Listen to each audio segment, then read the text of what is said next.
Sa number 2,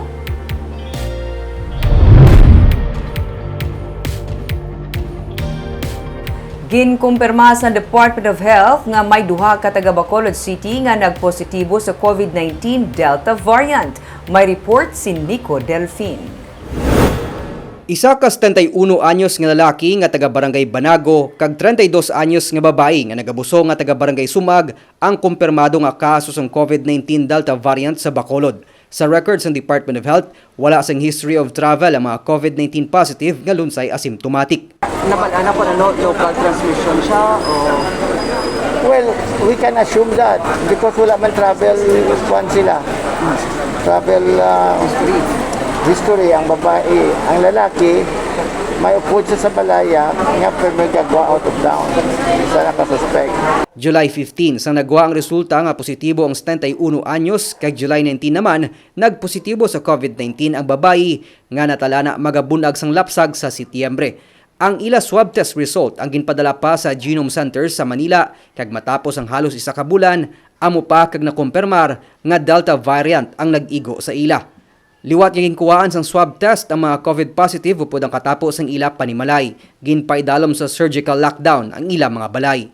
Ang pamatyagan ko daw pareho lang sang March 20, 2020 nga nag-abot ang COVID sa Bacolod.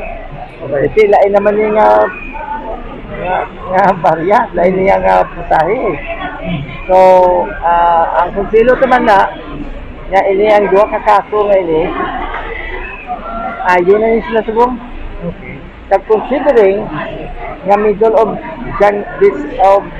July pa rin nakala swab sila kag subong nakita naton for the past 2 weeks or so nagapanubo ang aton nga numbers ng COVID.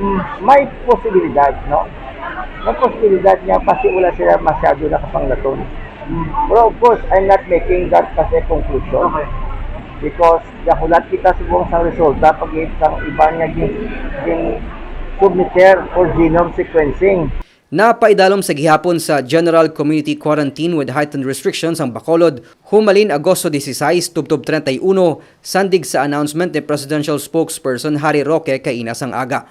Magluwas sa hugot nga pagpatuman sang border kag travel restrictions, pagpanghanda sang isolation facility, masupog man nga ginapatuman sang Bacolod Emergency Operation Center ang vaccination program agod nga makapangaman ang syudad sa mas makalalaton kag makamamatay nga variant sang virus. Nico Delfin para sa DigiCast Negros.